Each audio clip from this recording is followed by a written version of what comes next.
Voici maintenant Sorène Prévost. Bon courage. Ne vous fiez pas aux apparences, Julie. Prévost, c'est un homme, c'est un mal au trou. Non seulement il a ouvert le courrier que nous avons reçu pour vous, mais en plus il répond. Oui. Aïe. Chers auditeurs, chers confrères anecdotiers de billets d'humeur radiophoniques synthétiques, plus synthétiques sur le plan vestimentaire que stylistique, Julie, petit Michel, bonjour. Alors quand je ne sais pas quoi dire à propos d'un sujet ou d'une personne, je m'en tiens rarement au silence car le silence m'angoisse et provoque chez moi une énurésie diurne à l'heure de la sieste. Heureusement, ce n'est pas le cas aujourd'hui pour Julie Gaillet car avec le courrier reçu pour elle, des choses à dire j'en ai. Je réponds sans lui dire bonjour car ma pusillanimité me coupe tous mes moyens. Une première lettre de Burt Lancaster. Ah, il y a longtemps, pas de nouvelles de Burt. Burt Lancaster, figure mythique du cinéma américain et partiellement crème de jour, qui dit « Chère Julie, talentueuse comédienne et productrice avec un mari scénariste réalisateur, réussissez-vous à faire de votre quotidien familial une œuvre du 7e art et êtes-vous créditée au générique de fin ?» Alors, Madame Gaillet, si vous me permettez de répondre, voilà ce que je dirais. Cher Monsieur Lancaster, la vie quotidienne d'une famille d'aujourd'hui n'a rien d'un film d'auteur nord-coréen sous anabolisant et Julie Gaillet ne mélange pas le travail et la vie privée. À la maison, elle ne fait pas de cinéma. Toutefois, à l'instar de Paul Newman, et pour financer ses prochains films indépendants, Julie Gaillet aurait l'intention de lancer une gamme de produits dérivés de première nécessité à son nom, pour une grande enseigne populaire. Des chars d'assaut, des mines antipersonnelles, des tasers, Julie Gaillet, bref, toute une panoplie de babioles à son effigie, utile à une famille de notre époque pour rendre le quotidien des familles plus spectaculaire, plus glamour, plus 7e art et moins ordinaire. Voilà. C'est vrai que Paul Newman avait lancé sa vinaigrette. Tout à fait. Il a eu un succès mondial. Voilà, il en est mort d'ailleurs. Oui. Alors,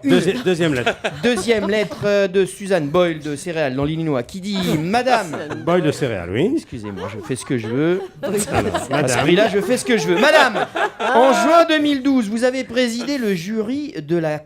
C'est ça, oui, présidé le jury de la Queer Palm en Oui. parallèle du Festival de Cannes, n'hésitant pas à soutenir publiquement la cause gay. Comptez-vous vous arrêter là? Et si oui, à quelle distance? Alors, sentant poindre le début de polémique, je réponds de rechef pour vous.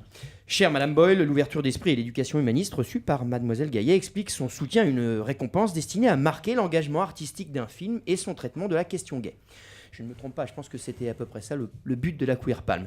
Toutefois, ce n'est pas la seule cause qu'elle a l'intention de défendre. En effet, elle sera prochainement la marraine de Tuberculosa, premier festival d'art lyrique des chanteurs d'opéra atteints de tuberculose légère, catégorie contre-ténor. Un joli combat de voix de tête en perspective, dont voici un extrait.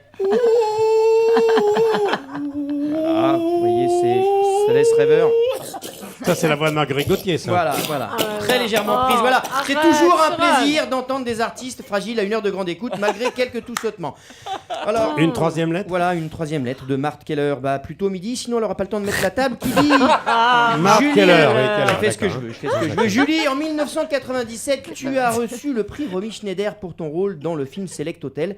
Qu'as-tu fait de cette distinction et peux-tu me la prêter? Alors, il n'y a pas 30 000 Marthe Keller. réponses à faire à ce type de courrier. Écoutez plutôt. Cher Marthe Keller, Julie Gaillet a su faire de son prix Romy Schneider un atout, lui donnant la force de construire une carrière audacieuse, mêlant curiosité et exigence artistique. Tout comme moi, en recevant le prix Drieux-La Rochelle du meilleur chroniqueur à mes débuts sur Radio Courtoisie pour mon billet d'humeur hebdomadaire sobrement appelé Dénonce, où je dénonçais anonymement et d'une voix trafiquée ceux de ma famille qui fraudaient le fisc, comme toujours encouragé par mon père, avant de suspendre cette chronique sous la menace d'un groupuscule de mimes antipersonnels d'une violence inouïe, dont les messages injurieux laissés sur ma boîte vocale ne font aucun doute. Écoutez plutôt.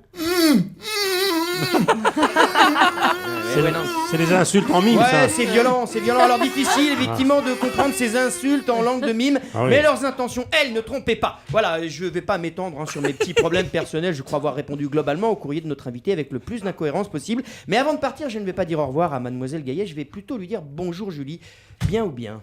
Je te mets 17. C'était Sorène Prévost. 17. C'était bien.